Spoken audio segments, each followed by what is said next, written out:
a lot of grieving women in particular really latched onto as a symbol and as a tangible place that they could actually go and pay respects to in lieu of a grave, because this is what Australian memorials essentially are, is surrogate tombs.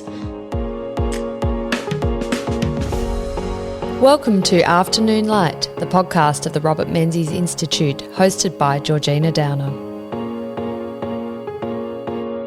It was hoped that the First World War would be the war to end all wars. Also known as the Great War, over 30 nations participated in the hostilities from 1914 to 18. This included, of course, Australia as a key part of the British Empire. Of the 416,809 Australians who enlisted with the Allied forces, 61,514 of them died. This amounted to almost 15% and was one of the highest per capita among Allied nations. Australia's total war dead represented about 1.3% of the national population at the time, which was around 5 million. Memorialising those who did not return was important for Australia's post-war recovery, but how to do this was not without controversy. Today I'm joined by Dr. Katti Williams to discuss one of Australia's most significant World War I memorials, the creation of the Shrine of Remembrance in Victoria. Welcome, Katti. Thank you. Pleasure to be here. Great to have you here on Afternoon Light. This is a really fascinating story. Anyone who's been to Melbourne, driven down St Kilda Road, would have seen the Shrine of Remembrance, which is an absolutely beautiful building. It's iconic. Yeah, totally iconic. It's the perfect word for it. And the landscaping around it.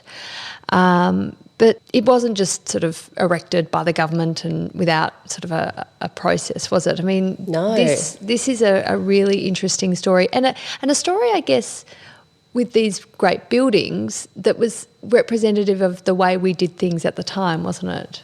Yeah. It was. It was funded by state government, Melbourne City Council, but the majority came from public funding. So it was very much an investment of the people of Victoria in the commemoration of their war dead.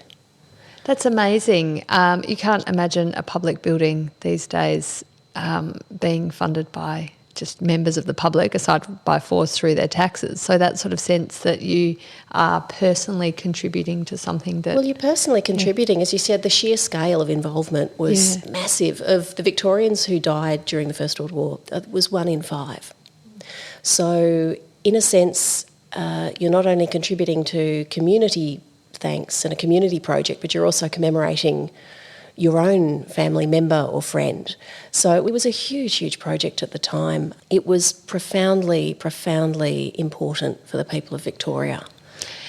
I mean, every Victorian would have known someone who died then, if you're pretty much thinking of the numbers so great as 1 in 5. So that sense that everyone was connected to this war and to commemorating the sacrifice of people who lost their lives. Absolutely. And feeding into this, you have the fact that the Australian dead weren't brought home.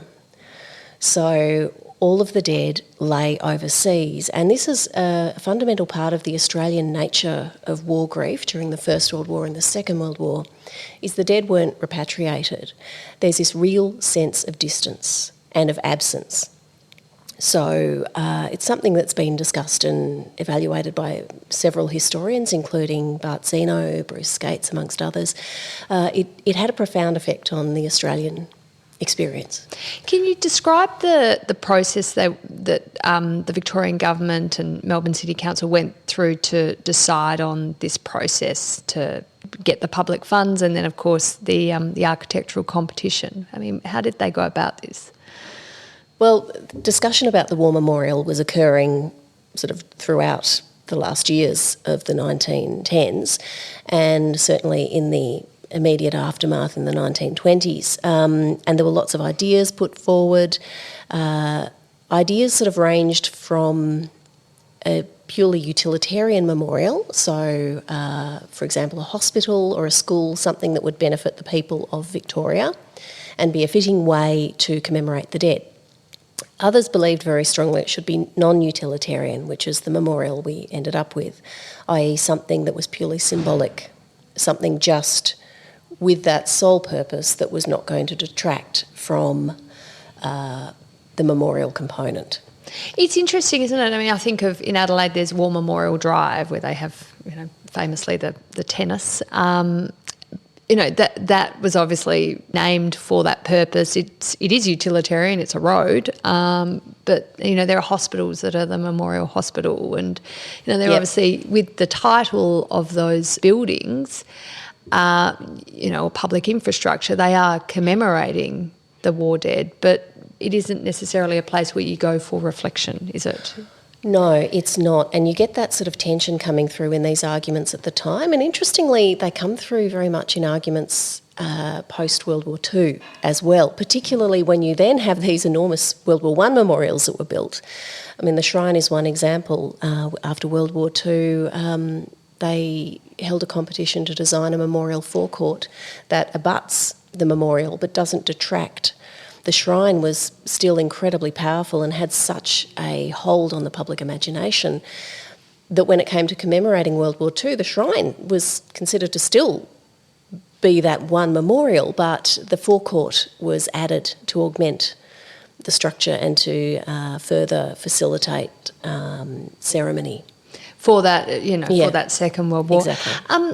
So the Shrine was sort of the subject, of course, of a competition, an architectural competition. We've had other architectural competitions in Australian public building history. Of course, the design of Canberra is a competition that Absolutely. Famously Walter Burley Griffin wins, which is kind of crazy to think that these days a government would say, members of the public, well, obviously qualified architectural members of the public, put in your best guess of how this should look, and then it becomes a nation's capital. But again, for the Shrine, they wanted members of the public to put forward their proposals. So, and in the case of Canberra, it was designs from designers around the world.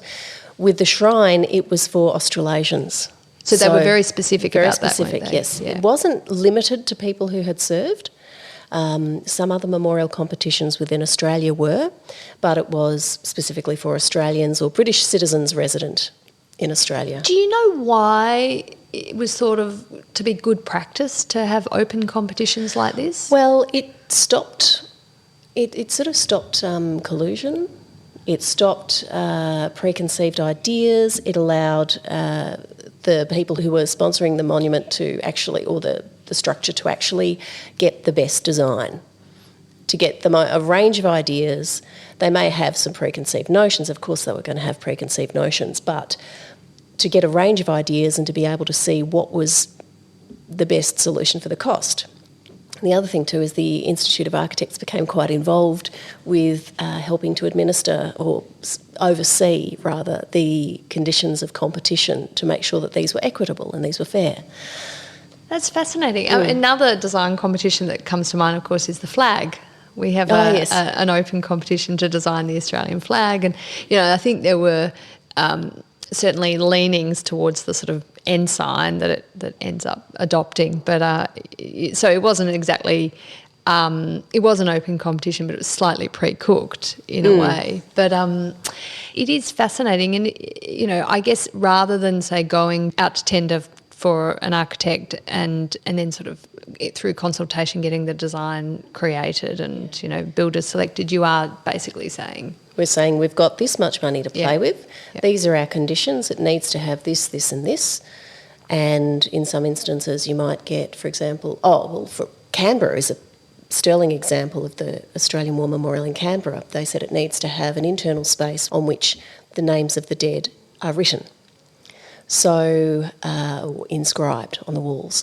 And that's a fascinating one if we're talking about the controversies of competitions, because in the end they sort of aborted the competition, decided none of the structures could be built for the cost, and they were going to get two competitors who were Emil Soderstein and John Crust to combine their ideas, and they'd go forward with that, which in turn really annoyed the British because the shortlisted designs were supposed to be sent to Britain to be adjudicated. I see. So you have all these sort of amazing little tensions and undercurrents going on at the same time, and it feels in a way it's almost as if no competition is is not fraught. Of course not. Yeah. No. And then there, obviously not in this case, but then there are competitions that become sort of farcical. Like there was that, one a few years ago in the UK to name a boat, I think it was. Oh, Boaty McBoatface. Yeah, and it ended Yes. up Boaty McBoatface was the public's choice. I mean, yeah, honestly. It was renamed to the David Attenborough though, wasn't it? I hope so. I mean, I actually don't think I followed through with that story, but yes, I'm very pleased to know. I need to check that now. David Attenborough is a much more appropriate. I hope it is. Maybe it was just my psyche willing me to think that it was. So who decided the winner? Well, there were three adjudicators, Sir John Monash, Kingsley Henderson, who was an Australian or Melbourne-based architect, and George Godsell of the Australian Institute of Architects. So they were the three assessors. And they were given all the applications? All the entries. So Right. entries opened in 1922. The initial phase of the competition was closed mid-1923, and 6 designs were chosen for further elaboration. Right. So the initial designs were just a general sketch, were they? Well, a general sketch, not necessarily perhaps to the level of workmanship that you might see in sort of the more finished plans, but enough to give the adjudicators an idea. And then after that stage, the 6 designs were elaborated on, and then the final decision was made in December. And were all those designs for a shrine? We didn't at this stage get, competing visions of a hospital or some sort of utilitarian. They all had to be for that non-utilitarian symbolic monument. So it had to be a memorial. It wasn't terribly restrictive in terms of this. It's going to be a sculpture, or it's going to be a building with an inside, or it has to be a pylon. It was quite open for architects and artists. So it didn't say you have to have a chapel or No. a place where people can congregate and sit down, or it was... No, it was relatively open. So you got quite a broad section of designs. Now, the interesting thing is, of the 83 that were submitted, we've only found documentation of less than 20.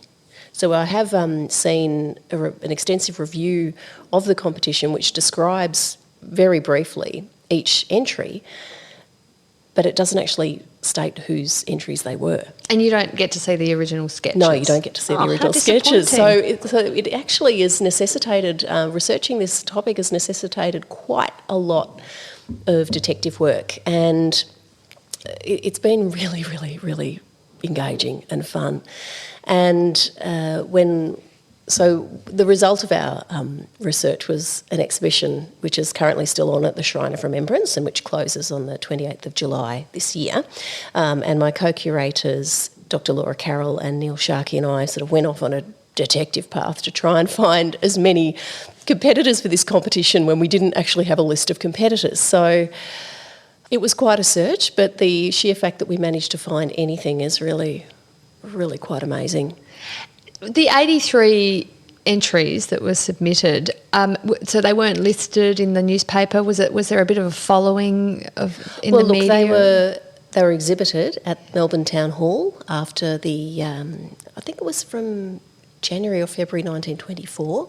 So the public could go along and view all of the entries, and the centrepiece of that was the model of the Shrine of Remembrance.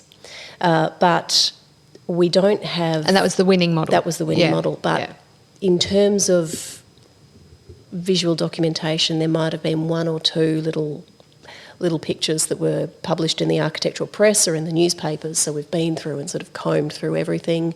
There are the occasional things that pop up in libraries or in archival institutions.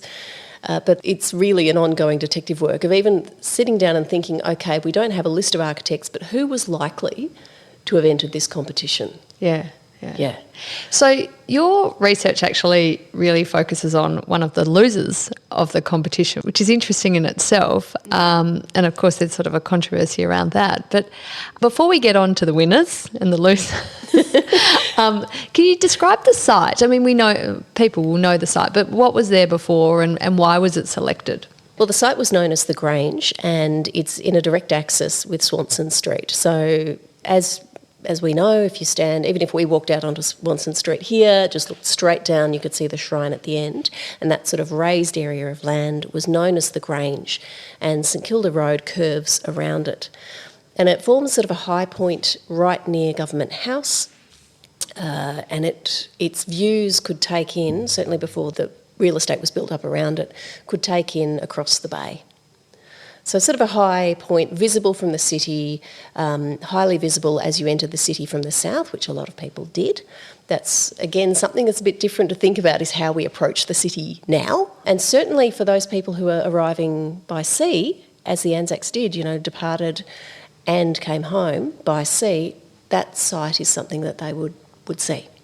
I see. So that was certainly front of mind when selecting that site. And as you say, today, there are high-rise buildings all around St Kilda Road, so it's hard to sort of conceptualise it like that. But, the Australian War Memorial in Canberra has that similar position, doesn't it, where you can, standing at Parliament House, have a direct line of sight. Very deliberate access, and then with Mount Ainslie behind it, yes, sort of echoing the shape. And that's, interestingly, with the designs for Canberra, that's something that comes through too, is the way in which architects were trying to sort of work with Mount Ainslie as the backdrop. Yeah. So as we were just saying before, your thesis, you did your PhD on this, was on one of the unsuccessful applicants, William Lucas. Tell me about Mr. Lucas. Oh, Mr. Lucas was a real character. He was a very, very well-meaning, utterly principled, firm Christian, evangelical Baptist, and an imperial patriot. And he was very much a man of his time. He was born in 1860, so he was too old to serve in the First World War, but one of his sons, his younger son Norman, did serve and died with the British on the Balkan front. So Lucas, as I said, was born in Melbourne, trained in England as an architect, worked in South Africa for decades, worked in Australia as an architect too, travelled to the Mediterranean in 1908. So he had quite a broad view of architecture and of life and of the British Empire. The Empire was very well travelled for an Australian born. Very well travelled, yeah. A native Australian, as absolutely. they were called back then. Interesting guy. His older son was actually a Rhodes Scholar as well, yeah. So he was quite steeped in this sort of imperial mindset, certainly living in South Africa at the time of the South African War. And this is when one of the foundational sort of experiences occurred, which was that he became one of the very first YMCA volunteers to accompany the British onto the field of war as a correspondence tent administrator. So he accompanied the British troops to battle during the Boer War. So he didn't actually serve as a soldier himself, but he accompanied them to camp, and he set up correspondence tents so that the troops could write letters home. And he also conducted religious services as a lay preacher for them. So this experience of war for him was absolutely fundamental, because not only was he witnessing soldiers sort of going about their daily life, going into battle, coming out from battle, talking to them afterwards, offering them spiritual comfort, he also viewed battle himself. And when he did, it was from a distance. And the nature of the South African campaign was the wide open plains and then these hills sort of surrounding. And he would watch with the commanding officers from the hills, so he could see things playing out like a history painting in front of him. So he could hear the cannons, he could see the actions, he could see the dust, but he was still at a remove. So this sort of view of war as a spectacle, horrible spectacle, but still a spectacle like a history painting, this is something that really stayed with him. And then when his son served in the First World War, he was serving, in Greece and in the Dardanelles, in the same landscapes Lucas had seen in 1908. So he could sort of picture these landscapes. He could picture his son in them. And the sort of descriptions his son wrote back were of these hills and these valleys. And he explicitly said at one point, I'm glad it's not going to devolve into the kind of trench warfare they have in France. It's not like that. So his conception of war was sort of bolstered by Norman's own accounts. Whereas for a lot of the other architects who entered the competition who had that experience, including the first place winners Hudson and Wardrop, they had experienced, the dreadful, dreadful conditions. So you think William Lucas's, vision of war was really romanticised then? It was romanticised, but it was also of its time. See, of that older generation, attuned to sort of think in terms of British romanticism, the paintings of Lady Butler, of the writings of John Ruskin and others who sort of portray war as an evil but a necessary evil for the redemption of society. And filtering into this too is his own evangelical viewpoint, which at that stage was very much couched in the Gospel of the Apostle Paul, which speaks of breastplates and armour, one's faith as sort of an armour, and the soldiers of Christ. So it was sort of inevitable, really, that he was going to have this viewpoint, and this filtered through into his design for the War Memorial. It wasn't glorifying war, but it was a quite a different way of approaching these themes and ideas and how to create a place for Victorians in the aftermath of war. And he, of course, his experience of World War I was as the parent of a victim, of a fallen soldier, rather than as someone who'd been directly involved as a soldier themselves in the trenches, say, in France. So, he does come at this from a religious background, a background of someone who has seen war, but at a different country, different war, different time. But then obviously he's a grieving father, and I guess that sort of reassurance that my son died for something. Absolutely. That he was a Christian soldier. He was a Christian soldier, and in fact, the minister of the church that he was a parishioner of at the time, Reverend Ruth, it was Collins Street Baptist Church, said in a sermon that Norman Carey Lucas is not dead. He still lives. So this idea that Norman had transcended life and had gone on to a higher plane of existence is something that I think was solace to Lucas, though you can definitely see, and certainly in the way he responded to the aftermath of the competition, shows you that he was still deeply, deeply affected. Oh, yes. So tell me about his design. Obviously, it's not the design we end up with. He isn't successful, and that becomes a story in itself. But what was his design like? In order to try to capture everything that he felt was important for a memorial, he looked to classical architecture, which was, again, inevitable for a man of his age, for the way in which the British Empire sought to express itself architecturally in the colonies. And Katti, before you go on, were most, we don't know all the 83 entries, but say the 6 final entries, were they all largely based on sort of classical architecture, do you think? Because obviously we end up with one. Yes.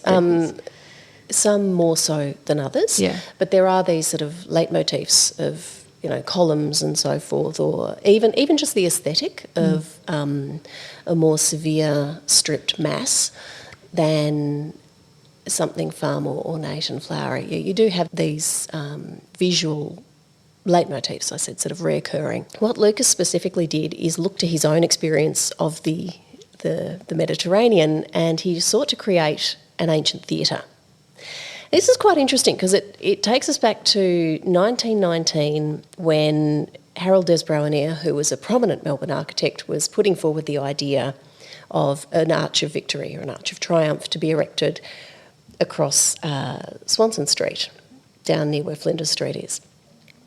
And Lucas sort of countered by putting out his own suggestion, which was pages and pages of verbiage, because he was a prolific writer, and why say something in 5 words when you could say it in 30?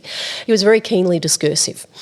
So it comprised a description of not only how it would look but also how it would be used by the populace, and then a single plan view, so no elevation even, just a plan of what he felt a memorial should take. And what he did was choose the intersection of exhibition and Flinders Streets. So that really steeply sloping land. He sought to nestle a theatre form into it. And this theatre was going to be a gathering place. It would be flanked by museums. It would have a commemorative feature at the top, sort of a column or obelisk, as ancient theatres sometimes did. But the whole idea was that this would become a gathering place. Now, interestingly, some 10 years before this, he'd done a review of Herbert Baker's Union buildings in Pretoria. And Baker was very, very closely allied with Cecil Rhodes, and Rhodes had sponsored him to go on tours around the Mediterranean to bring back ideas for this grand sort of imperial architecture that he wanted him to create in South Africa. And right in the centre of the Union buildings is an open-air theatre with the same sort of semicircular seating, which has now been renamed the Nelson Mandela Amphitheatre. So Lucas sought to create a similar sort of thing, a place where Victorians could gather, not only to commemorate the dead, but also where they could be inspired, and where he envisaged competitions of oratory would be held. I guess we sort of end up with this in Fed Square in a way, don't we? In a way, yes. Yeah. It does have the museums, the galleries. It has it's a meeting place. There is an opportunity for events. There might be oratory events. There might be music events. Yes, you might watch the Matildas. You might. But it is. Yeah, we sort of ended up with it in it's kind of the same location he envisaged. So his design didn't envisage the Grange on St Kilda Road. No, this was his earlier design. Yes. But when he came to design a monument for the competition, he took the same idea, but by this stage, thinking in architecture was starting to move on a bit, and there were a lot of influences from England with the architects of the Imperial Wargraves Commission, who were using a style of architecture that Herbert Baker was one of them, actually, funnily enough, who was sort of stripping back classical form so that it became more elemental, more pared back to essentials. So he did this with his design, pared it right back, and created a much larger, open, semicircular theatre that was oriented to look directly across to the bay. So he very much held this same concept in his mind, but he translated it for the site and also with the the architectural developments at the time coming through to influence that.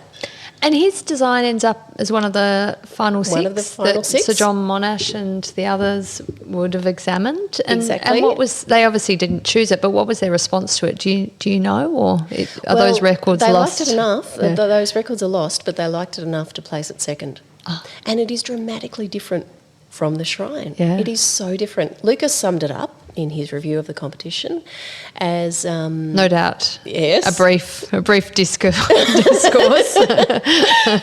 He summed it up as his design being rooted in externalism versus internalism, which is what the shrine to him expressed, because it has that central inner space, which we'll get to in due course. Yeah. But so he, I think, was pretty annoyed because, well, look, he could certainly give credit where credit was due, but he was puzzled, perhaps rather than annoyed, really, that there were two completely different structures that could be that the adjudicators had narrowed it down to. Two completely different structures. Yes, and in the end, they're not sort of almost competing against each other. It's just, do you want an internalised shrine or a sort of an amphitheatre? Yes. That would have actually, not been able to withstand the elements in terms of people's enjoyment of it. Exactly. You can imagine skateboarders would have loved it. Yes, that's true. Yes, that's true. But it also would have been quite interesting having an open gathering place. What would it have been used for? How would you preserve the sacredness of that particular structure? So it's a very, very interesting sort of dichotomy, these radically different designs. Yeah. What were some of the other designs that were envisaged? I mean, you talk about this sort of Arc de Triomphe type idea, which, I mean, Can you imagine if that had been chosen? That's quite... Well, look, it was quite... would have been quite a statement for the city of Melbourne, It would have been quite a statement. Yeah. It was quite a familiar form. Des Brownier, I think, had erected one in 1901 for Federation. He had there had been a few arches that were sort of prominent. It was a prominent theme, certainly within the British Empire again, also in France with the Arc de Triomphe. These examples, of course, stem from Roman triumphal arches. So what Des Brownier, in conjunction with Stevenson and Meldrum, was planning to do was to sort of create a civic plan, in a way, to beautify the city of Melbourne by introducing this planning element which the arch would stand at the crux of. But it is, again, it's a beautiful monumental form, but where's the deeper purpose? Yes, and as a gathering place, it would have been... As a gathering place, well, it would have been quite awkward. Would have been quite awkward, but it was the also, entry to the city. I suppose, in a sense, you have the idea of an implied route of passage, because an archway, it's a monumental form, but it echoes the idea of this ghostly army, the army of dead who'll never return. So you have all these sort of little interesting symbolisms that can occur within it, but it doesn't have that central devotional space. Was this... and forgive my lack of knowledge of the history, but say, the Brandenburg Gate in Berlin and the Arc de Triomphe, I mean, were they sort of contemporaries of these ideas, or are they many years before or after? Many years before. Yes. Certainly the Arc de Triomphe was Napoleonic era. There's also the Wellington Arch in London. So in those instances, they're the examples of these regimes and these powers sort of harnessing the symbols of ancient Rome to sort of justify and glorify their own triumphs. And the Arc de Triomphe was also... It's an interesting one because it was quite prominent in Peace Day footage. So the Peace Day celebrations in 1919, I believe it might have been that occasion, it involved the interment of l'inconnu, so the unknown, at the foot of the arch. So it was quite a prominent form in newsreels at the time. So Australian audiences attending the cinema at that stage would have been familiar with this form, much as they were familiar with the form of the cenotaph, which stands in Whitehall. Yeah. Was there a sense that that type of design, though, was a bit derivative, or was that okay? That was sort of accepted, that I think we were going to have designs that were referential of European designs? Certainly going to have designs that were referential, but again, there's a bit of a search at the time for what constitutes an Australian architecture, and that's quite interesting, the different arguments that come through. There was also a tension with the idea of triumph. How do you commemorate a triumph while at the same time commemorating, the loss of, what was the figure? The percentage? 1.3% of Australia's entire population died. Yeah, the 1 in 5 Victorians. How do you commemorate that? Is it really a victory? There were all these different philosophical sort of views coming through. So something that perhaps spoke more redolently of death was perhaps more appropriate. And so we come to the winners, of course, and their design, I guess, is a mausoleum-like design. So it is redolent of death. It absolutely is. Yeah. It's designed so that the attuned observer would look at it and immediately go, "Yep, that's a monument to do with death. Yeah, that's a mausoleum," and it does that through the specific references to the mausoleum at Halicarnassus, which was one of the ancient wonders of the world, destroyed centuries ago. There was no visual documentation of it that survives, but there are written accounts. So what Hudson and Wardrop, Philip Burgoyne Hudson and James Hasty Wardrop, who were the architects, chose to do was to harness, the illusions of this tomb for their memorial from the outside. So in a way, Lucas perhaps got it slightly wrong. Perhaps the shrine really is an essay in externalism and internalism, because its exterior absolutely displays these characteristics of the mausoleum. And these characteristics are the columns, surmounted by a stepped pyramidal roof.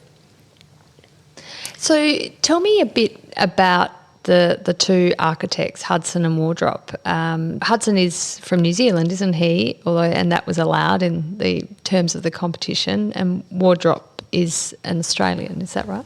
Yeah. Yes. Yeah. So Hudson, he was born in New Zealand, but he came over, I can't remember exactly what age, I think it was early teens, when his father, who was Commissioner of Railways, came over to work in Tasmania, and then he attended the Friend School there, and then came to Melbourne to undertake his articles. So he was sort of Australian pretty much from about the age of, his early teens, I suppose you could say. But there's also a degree of overlap in the conception of Australia and New Zealand. You have the whole concept of Australasia, for example. Well, and they're subjects of the British Empire anyway. Exactly, so they're and they're the same closest bucket. They're siblings. Yeah.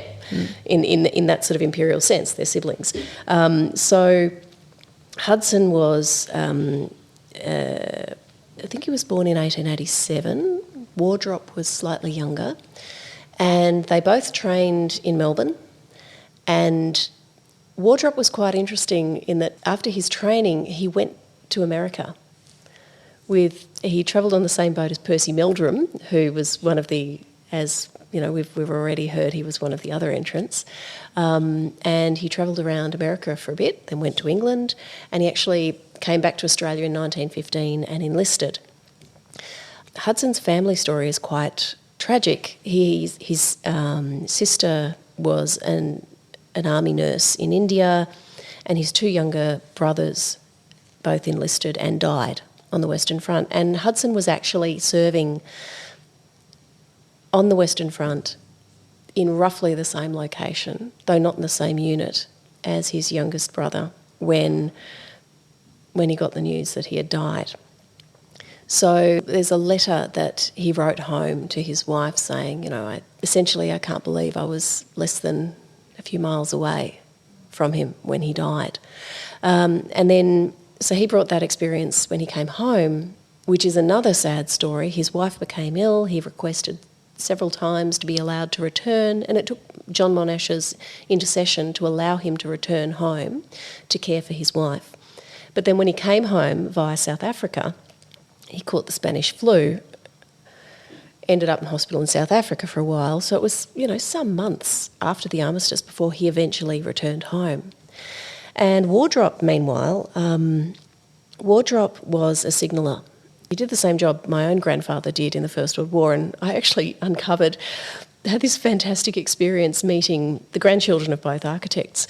And Wardrop's granddaughter and I were just looking at each other with disbelief as I, pulled out this photograph and said, "Hey, look, I looked up where your grandfather was serving, and I recognised a name, and I'd been through my grandfather's photographs from the First World War, and there was a photograph of a group of men which was known as the Victory Draft, leaving, I think it was from Hitchin in 1917. And there was my grandfather seated on the ground, and there was Wardrop standing 2 people away from him. There you go. Which was just incredible. Yeah. So as signallers, what they had to do was maintain communication-wise, which was a horrific job. It involved crawling frequently in no man's land to mend these precious wires so that they could maintain communication between the units. And Wardrop maintained with another man throughout an incessant, horrendous bombardment these lines. And for that action, he was awarded the Military Medal. And he then was invalided to England and was hospitalised for some time and brought home before the end of the war. But for him, it was a profoundly impactful experience as well. Yeah. So, as you were saying before, both these architects had that direct experience of the Western Front and the trench warfare. Horrific conditions and, huge numbers of fatalities of their own and, of course, of the enemy. Yeah. Their design is the Shrine of Remembrance as we know it today, that sort of sense of an obvious mausoleum. Can you describe the interior, Katti? There's a fabulous quote from Hudson that describes exactly how he perceived this. And he wrote that when he was trying to note down initial ideas, it suddenly came to him that the memorial needed a soul. It needed an interior where people could go to remember, to pay respects.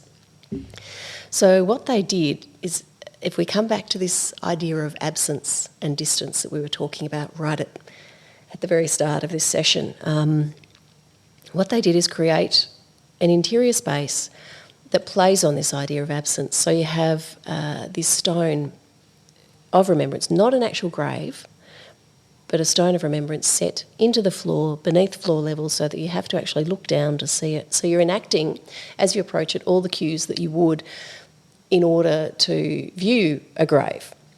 You're standing there and looking down into the ground. So it's almost like a grave at a funeral.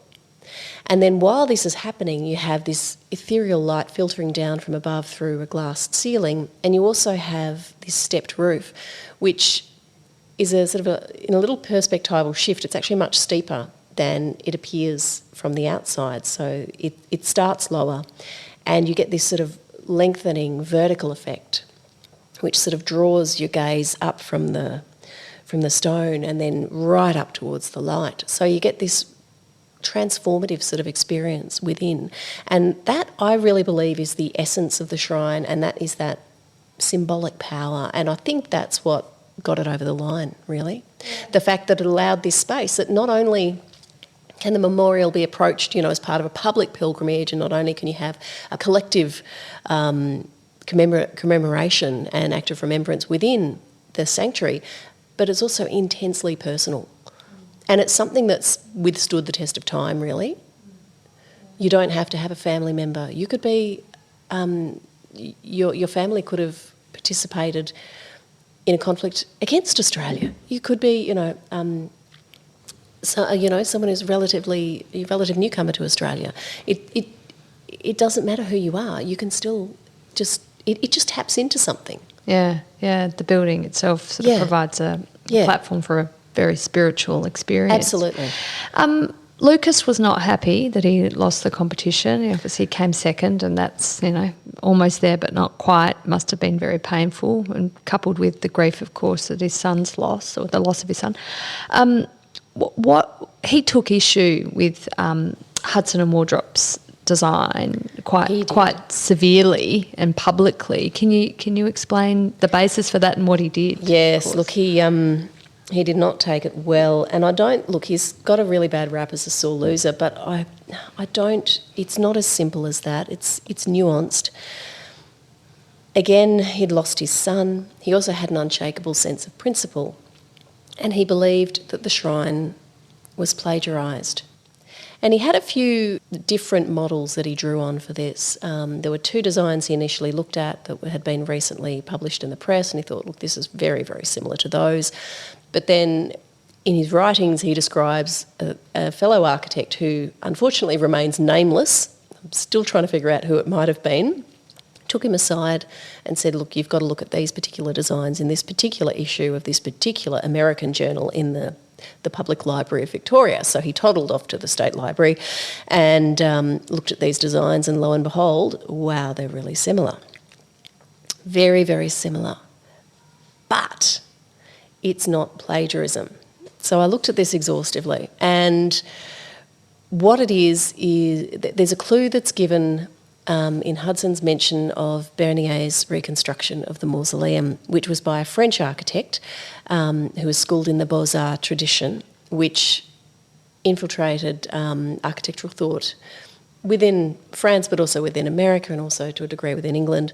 And it was a tradition of representation of this monument that, remember, no one really knew exactly what it looked like, but they had these written reconstructions. So it was a way of interpreting the mausoleum.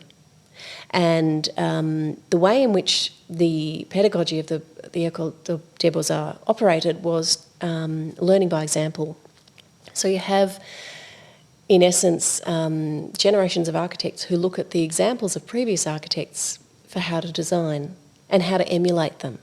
So you have these sort of recurrent ideas, these leitmotifs, not just of columns and pediments and so forth and step pyramidal roofs, but the actual aesthetic way in which they are combined, coming through and echoing through these designs. And Hudson and Wardrop's design has significant departure points from these other examples. And if you look at other examples across the world, these are all sort of responses that are ways of interpreting the mausoleum. So it's not plagiarism. Lucas thought he'd stumbled on a smoking gun, but it's not that simple. What it is it's a time-honoured tradition of representation of the mausoleum, and Hudson and Wardrop brought their own flavour and their own inspiration to it. Yeah, I mean,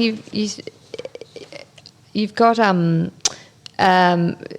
criticising it for its similarity with 4 different buildings in particular. I think it's the Birmingham Hall of Memory in England, the Scottish Rite Temple in Washington, and then there are these 2 designs which were academic designs for student projects for a memorial to a great man. Yeah. The Scottish Rite Temple is interesting. It was actually a Masonic temple, and the Birmingham Hall of Memory. The similarity, I think, in that regard is primarily because of the glassed roof, or the oculus, it's correctly termed, sort of filtering light through. And so what was the outcome of Lucas's accusations of plagiarism? I mean, obviously they weren't sustained, and the design was adopted and construction commenced, but I mean, this was a bit of a taint on his reputation, wasn't it? It was. Yeah. He lost his editorship of the Royal Victorian Institute of Architects Journal, and then he was booted out of the Institute of Architects as well for professional misconduct, were the words. To the very end, he couldn't. I think he wrote in one regard, or stated in one regard, I can see that my conduct possibly has some unusual features, but that it is misconduct, I cannot agree. He had this sense of principle. He was doggedly principled, and he believed a principle had been violated, and that's what he reacted to. I mean, it's a sort of sad ending for him. He does succeed in the design for the Australian Memorial at Villas Bretonneux. He does, as a couple of years later. So he has an unsuccessful entry in Canberra. Yeah. And then he sort of concurrently, he wins the design for the competition for the design for the memorial at Villas Bretonneux. But that too is fraught, and he loses that commission after sort of wrangling over funds and the Imperial War Graves Commission wanting this, they were going to contribute towards it. They wanted the Australian Memorial to be completed so that they could complete their scheme of memorials to the missing on the Western Front. And so in the end they gave the commission to Edwin Lutyens, who was one of the War Graves Commission architects, along with Herbert Baker and Reginald Blomfield. So Lutyens' design is the one that was built today. That was even more profoundly distressing to Lucas than the furor over the shrine. Yeah, well, especially when you're the winner of that competition. Absolutely. And then it doesn't even get built. He described the Australian Memorial at Villas Bretonneux as non-Australian, which is... And it is, look, I really do feel for him. To get that far, to have your design praised around the world, to have it published and then to have it taken away from you at the last minute. Yeah, be devastating. Yeah. The shrine takes a number of years to build, as I guess those projects always do, and is quite costly. We obviously talked about the public funding campaign, but I mean, how was that? We're in the Great Depression in the 1920s, so this is a time when there's not a lot of spare funds to go around. The people are unemployed, really, really struggling to make ends meet. I mean, that must have been very controversial. Well, there are a couple of different factors creeping into this controversy. In the initial phase, they determined that it was going to cost £250,000, $50,000 from Melbourne City Council and also from the state government, and then the remaining £150,000 by public subscription. This was a lot of money. It was far larger than any other amount of money that had been proposed for any other state war memorial in Australia at the time, and the same budget was actually set for the memorial in Canberra too. But what happens is in early 1924, it was a very tumultuous year, as you would know better than I, because I'm no scholar of political history. It was a tumultuous year for Victorian politics, and Lawson's government lost power in March following the breakdown of a coalition. And the incoming minority Labor government under George Prendergast was more concerned with funds being spent towards a non-utilitarian memorial to immediately benefit societies such as a hospital or financial support for veterans. So again, you have this sort of tension between utilitarian and non-utilitarian coming back. And then 7 months later, you've got the reinstatement of the Country Nationalist Coalition under John Allen, and they again support the memorial, but lean towards a triumphal arch. And then at the same time of this sort of all occurring, the Herald gets involved. Keith Murdoch was a war correspondent. His newspaper became sort of a mouthpiece for critics of the shrine. And it published Lucas's allegations of plagiarism, but it also interviewed a range of artists and architects and all got them to contribute their bit on, how terrible it was. Yeah, or what they thought it should be. Yeah.